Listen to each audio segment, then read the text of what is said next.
Bah, c'est ça qui est un peu dommage, parce que justement ce travail en maquette permet de découvrir. Là, il y avait quelque chose de porteur. Alors, est-ce qu'on a besoin de faire un mur porteur? Tu nous mets un bazar là dont on n'a rien à faire. Ah, pardon. Ici, en fait, nous, on est là. Regarde, quand on voit ton plan, et regarde ta maquette. Moi, en tout cas, je comprends ce que vous voulez dire, mais mon intention, c'était en fait, d'avoir... Franchement, les dispositions générales, elles sont claires, elles sont cohérentes. Franchement, là-dessus, j'ai aucun problème. Avec un bémol, assez sérieux. Ça ne vaudra pas un zéro, je te rassure. Non, mais où est le bémol majeur? C'est que, vous avez vu, tu as dit en préliminaire, je crois, on a bien insisté sur les règles urbaines, machin, respecter, etc. Quelle était la distance à respecter pour une vue principale? 6 mètres. Ok. On a combien ici? Normalement, c'est 6. On a 6 mètres. Oui. Donc, tu as droit à des vues principales. Oui. Et comment tu exprimes ces vues principales? Par des meurtrières. On a une façade plein sud, qui a droit à des vues principales grâce à l'intelligence de l'architecte qui a bien positionné son bâtiment. Il a des vues sublimes sur l'intérieur d'un couvent, il a le soleil, il a tout bon, et il échoue à la fin de la fin, il oublie qu'il fallait mettre des fenêtres. Et là, moi j'ouvre celle-là et je me jette. Parce que en réalité, tout allait très très bien, tout allait pour le mieux dans le meilleur des mondes. C'est-à-dire qu'il y a la terrasse, voilà, elle se retourne, la fenêtre d'angle, machin, c'est magique, c'est magique. Et puis au fond, sur la rue, je l'ai dit, tout l'espace végétal qui va vivre sa vie, le joint creux, tout ça fonctionnait merveilleusement. C'est intéressant parce que, là encore, c'est un message pour l'avenir, pour la vie. C'est-à-dire que, tu vois à quoi ça tient, parce que l'immeuble, il est là pour un petit siècle. Bon, et à un moment donné, une erreur comme ça, c'est la vie des gens. Donc c'est le bonheur des gens, donc c'est l'épanouissement, donc etc. Mais c'est trop tard. C'est ça le petit problème. Une phrase malheureuse à la radio d'un homme politique, ça se corrige. Il dit non, finalement, bon. Une fois que c'est construit, c'est construit. Qui a un potentiel, hein, il y a une maîtrise, il y a tout ça, mais je sais pas, il y a des choses un peu forcées, quoi, globalement, où je peux essayer de revenir sur des choses peut-être plus évidentes, voilà, et se poser aussi la question de l'usage plutôt que la question de la forme. Travailler un principe de circulation, donc ça c'est bien, j'y suis sensible, mais à la fin il devient très compliqué. C'est-à-dire que là où on aurait dû avoir simplement une expression qui dit ben, je travaille un jeu d'inversion, c'est-à-dire que lorsque je suis dans un étage, je m'oblige à basculer sur un autre versant, enfin sur un autre plateau, bah, c'est quand même pas facile. C'est-à-dire que vous avez ces jeux d'imbrication où on passe d'un côté, on remonte, mais votre pauvre vieux, il va claquer hein, quand il va circuler à l'intérieur. Dernier point, la maquette, du coup... La maquette, elle est sans façade en fait. Pardon?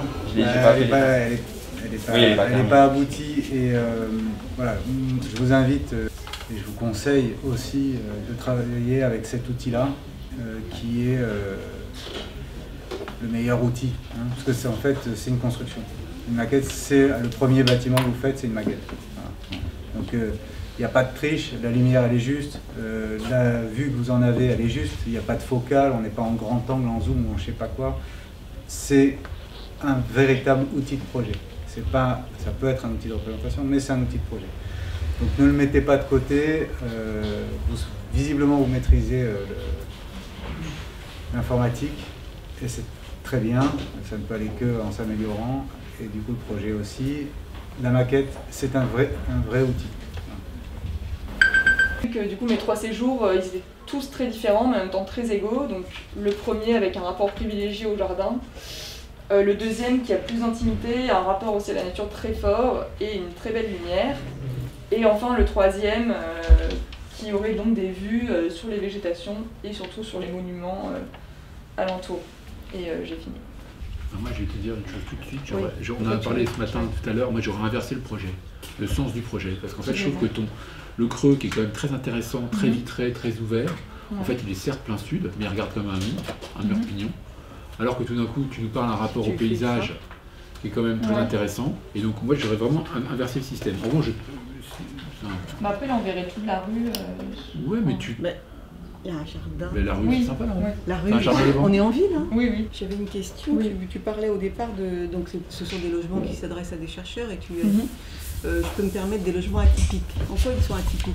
Bah, les grandes, enfin, je sais pas, moi je trouve que les grandes ouvertures, ça peut faire quelque chose d'atypique par rapport à ce qu'on peut trouver dans le secteur, quoi.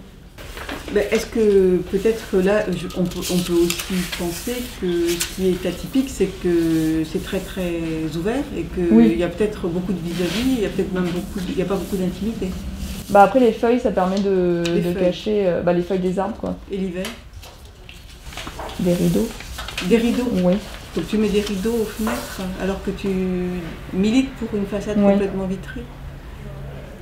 Est-ce qu'il y a du vis-à-vis? Est-ce qu'il y a des endroits où on Bah peut après, vivre les vues qu'on a ici, c'est principalement sur des jardins et les immeubles qu'il y a autour, les vues ne donnent pas directement sur les façades, enfin elles sont à 90 degrés, donc...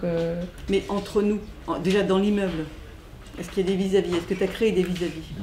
Dans l'immeuble, non. Un peu quand tu... Entre les peut-être entre oui. les deux Oui. niveaux, oui. Voilà, Entre là et là, par bah exemple. oui.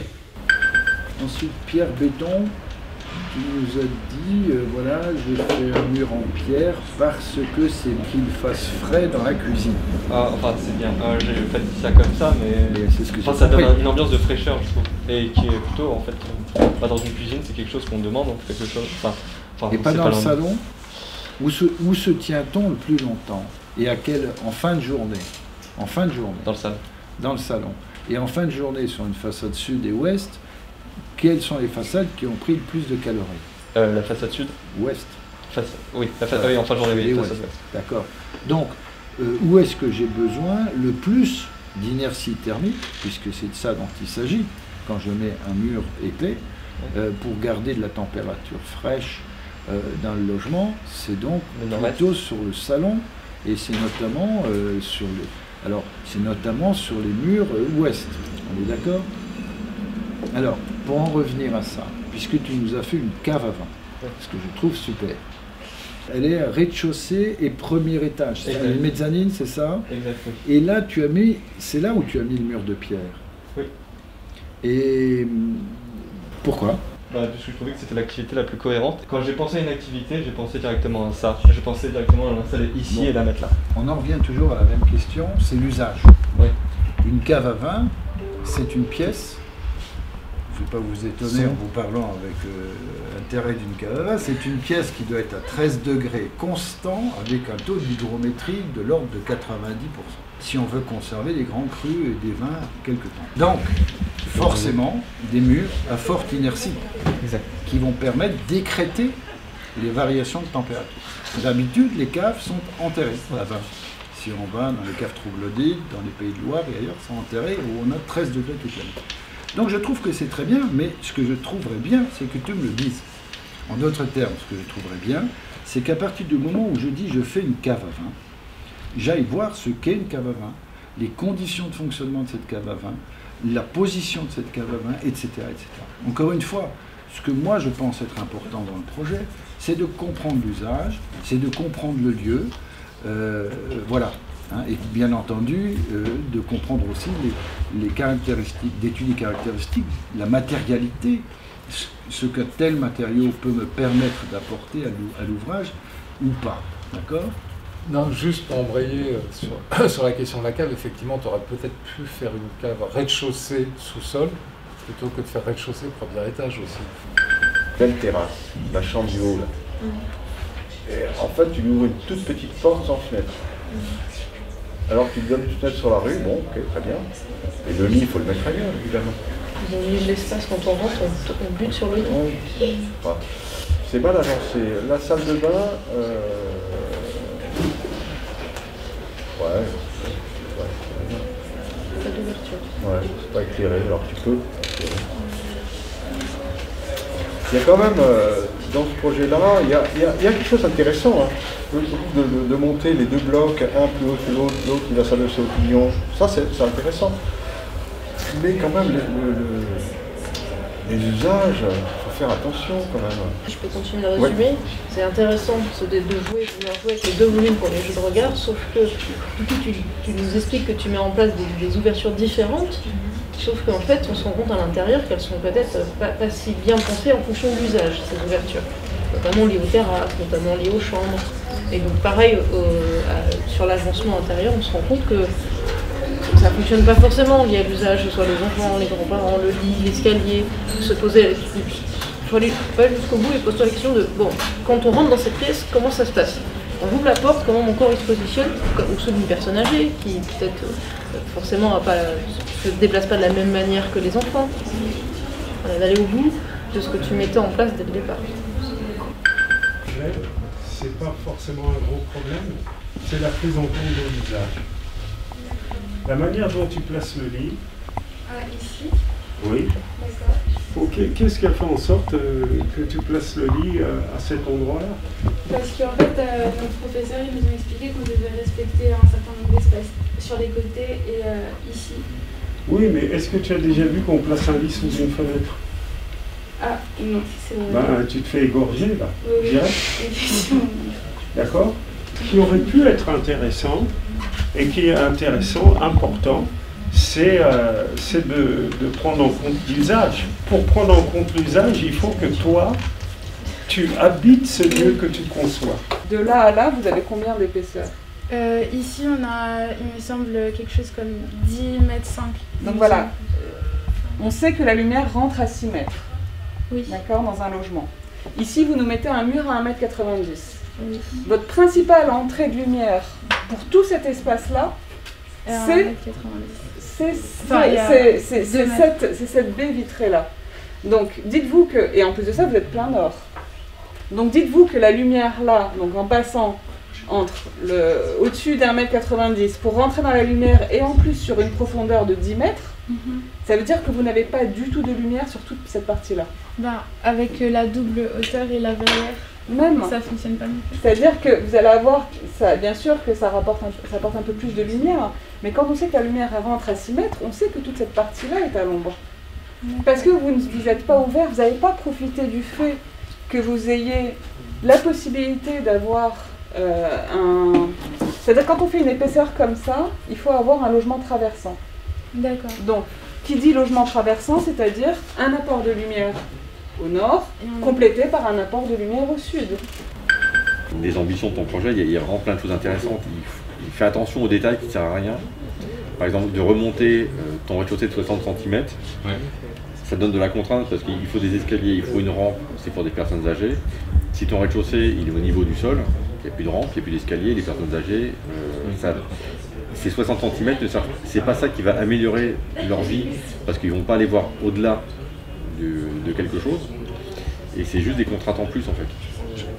Je rebondis dessus. Je me suis dit en fait s'il y a des ouvertures, si ils ont des ouvertures ici et que les gens viennent chercher les vélos, au moins ça délimitait un peu d'1,50 m. Peut-être dans le local vélo, on se sent plus chez soi, j'ai l'impression qu'on je sais pas. Je pense que... Là en fait la problématique elle vient de ton projet en fait. Dans ce cas-là peut-être que le local vélo il n'est pas au bon endroit. Oui, et si le local vélo il revient dans un endroit. Toi tes box ici, oui. Le local vélo il aurait pu être très bien à la place de ces box. Et tu as ton entrée, tu as une partie commune, et puis effectivement l'appartement des personnes âgées, il n'y a plus de vis-à-vis, donc il n'y a plus ce besoin de les surlever un petit peu du monde. Tu es capable de générer un espace majeur, hein, et c'est plutôt réussi hein, quand tu es sur l'espace commun là-haut, très clairement. Et quand on regarde les plans, en fait l'espace est de plus en plus majeur. Mais sur ce plan-là, on voit que ça égale ça, égale ça, égale ça, égale ça. Et quand tu repères que tu as tout le temps la même rythmique pour un espace de coworking, une chambre, un séjour, une terrasse, c'est pas les mêmes usages et en fait du coup tout est la même chose un petit peu. Alors que là clairement il y a un espace majeur et tu vois tout de suite se dégager avec force. Alors que là, et après on va à ça égale à ça. Donc il faut faire attention à bien appliquer les rapports de proportion qui sont dédiés à un espace, qui n'est pas forcément le même pour une chambre que pour un séjour ou une terrasse. C'est pareil sur les éléments extérieurs latéraux. se rabattent. Ce que vous représentez là avec des tables, des fauteuils, des canapés, c'est un jardin? C'est un jardin, oui, c'est ça. C'est pas évident, hein. Non, merci vous voyez, sur la Perse, il y a un peu d'herbe, mais là, on sent pas du tout le jardin. On a l'impression d'un troisième salon. On ne sent pas l'espace extérieur. Oui, voilà. Des flots de murs, tu vois. Voilà, il faut que tu t'arranges pour l'exprimer. Non, mais voilà. Graphiquement, il faut vraiment le faire comprendre. C'est important qu'on sente le clos, tu vois, de ton immeuble. Ouais, ok. Alors, on continue. Donc du coup, là on passe au R+1. On voit les différents volumes et enfin donc modélisation. Et là une courte vidéo qui est mon jet.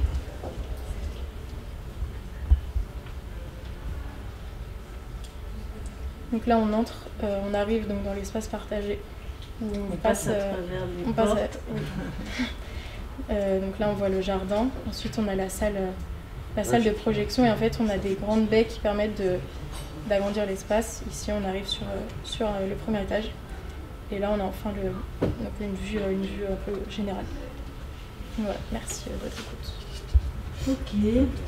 Regardez, vous nous proposez, ça c'est l'entrée. Vous voyez, vous mettez l'entrée au centre avec un emmarchement, etc.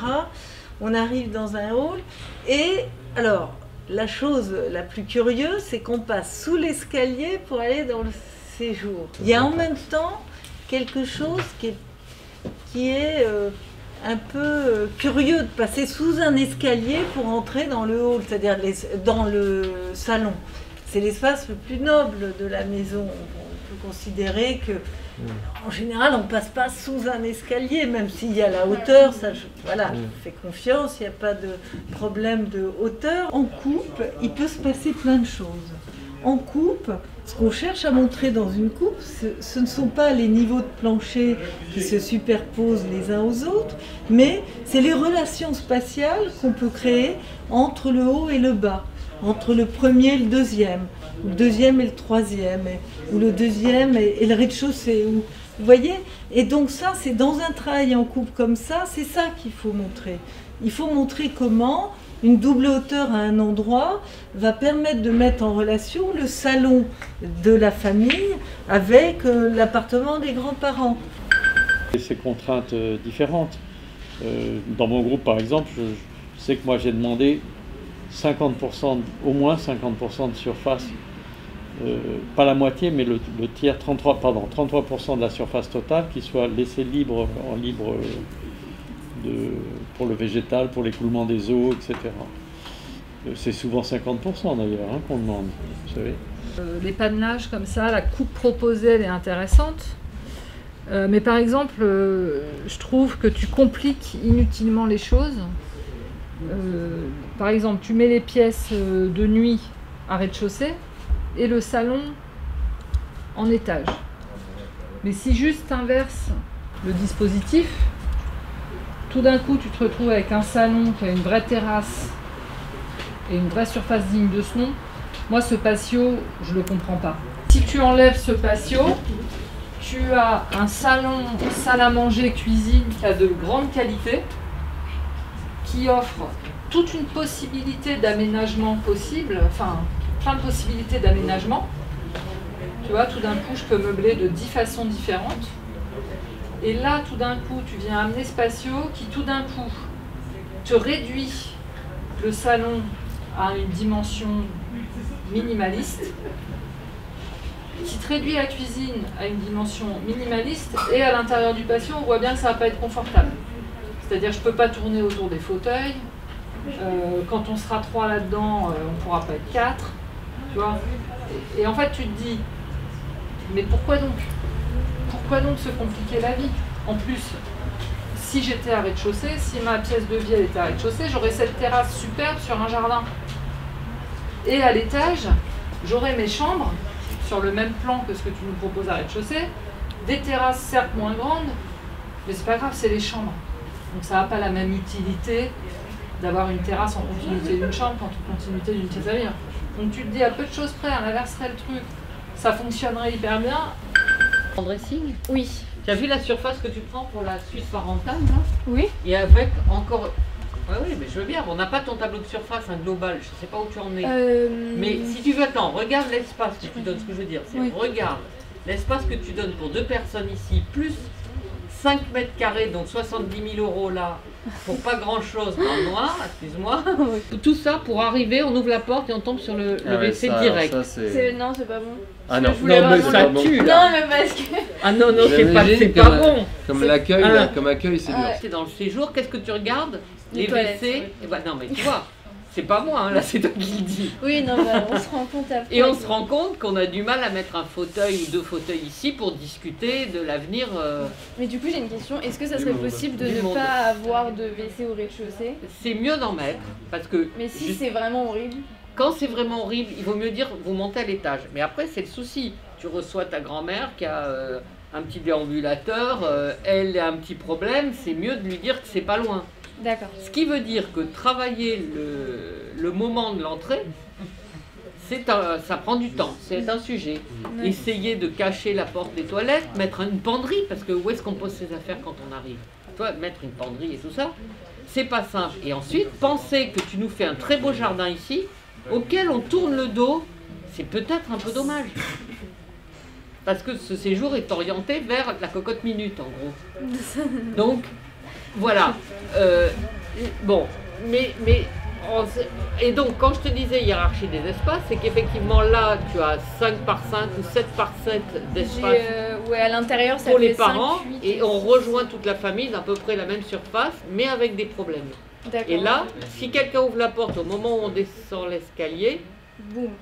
Là, on va plus à l'école, on a le nez cassé. Bon, donc c'est bien qu'à un moment donné... Peut-être que le but, c'est pas aller à l'école. Non, le NS, bon. Bon, voilà.